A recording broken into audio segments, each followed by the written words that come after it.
नमस्ते बच्चों, कक्षा 8 विषय गणित और प्रश्नावली है 9.2।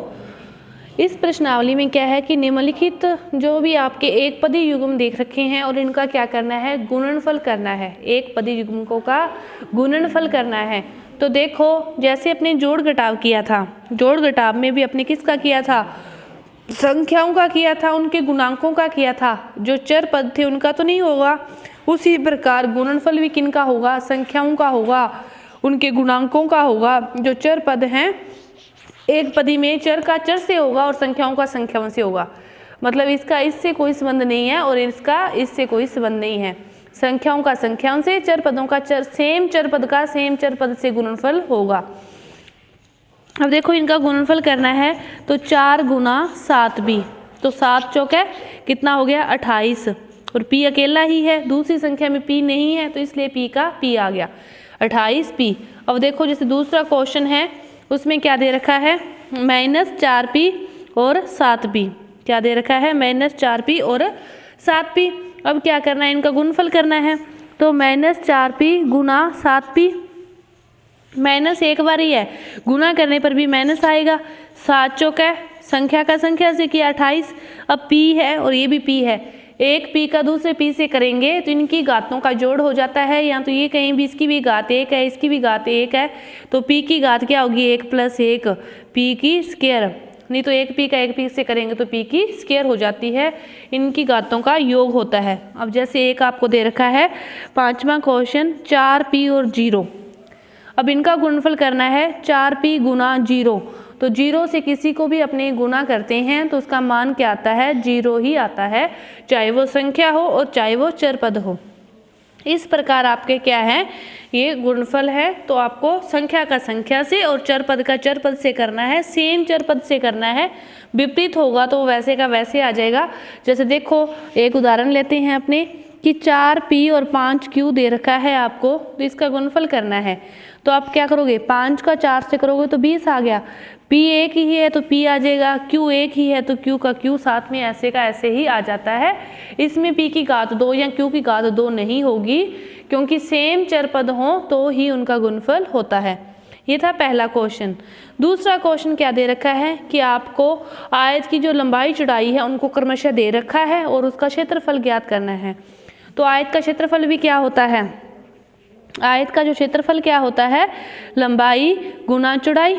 आयत का क्षेत्रफल क्या होता है, लंबाई गुना चौड़ाई। तो आपको इसी पहले क्वेश्चन की तरह सेम ही हो गया। जैसे दे रखा है p q, तो उसकी लंबाई क्या है, p है, और चौड़ाई क्या है, q है। और क्षेत्रफल ज्ञात करोगे तो p गुना q, तो p अलग है q अलग है, तो दोनों एज इट वैसे के वैसे आ जाएंगे p q। तो अब इनको कोई भी घात का स्क्वायर नहीं होगा। जैसे दूसरा दे रखा है 10m और 5n, 10m और 5n, तो 10m गुना 5n, तो 10 5 है 50mn, 50mn। इस प्रकार अब आगे देखो, 20x² और 5y²। क्या दे रखा है, 20x² और 5y² है। अब इनको आप करोगे तो क्या करोगे, 20x² गुना 5y², तो 20 5 है 100, और x² अकेला है, x² y² भी एक बार है तो y², 100x² और y² क्या आ गया, 100x² y²। तो इसी प्रकार आपको बस गुना करते समय संख्या का संख्या से और चर पद का सेम चर पद से ही गुना होगा। इसी गुणनफल के रूप में आपका जो आगे सारणी है वो पूरी करनी है। और इसके बाद जो चौथा क्वेश्चन है वो क्या कह रहे हैं, चौथे क्वेश्चन में कि आपको घनाभ के आयत की लंबाई चौड़ाई, घनाभ बॉक्स है उसकी लंबाई चौड़ाई और ऊंचाई दे रखी है। घनाभ की 3 विमाएं होती है, लंबाई चौड़ाई ऊंचाई। तो जैसे देखो, चौथे का पहला क्वेश्चन क्या दे रखा है, 5a 3a² और 7a की घात 4, कि किसी भी घनाभ की आपको लंबाई चौड़ाई ऊंचाई दे रखी है और क्या ज्ञात करना है, आयतन ज्ञात करना है। तो घनाभ का आयतन क्या होता है, लंबाई गुना चौड़ाई गुना ऊंचाई। घनाभ का आयतन क्या होता है, लंबाई गुना चौड़ाई गुना ऊंचाई, कि लंबाई गुना चौड़ाई गुना ऊंचाई होता है।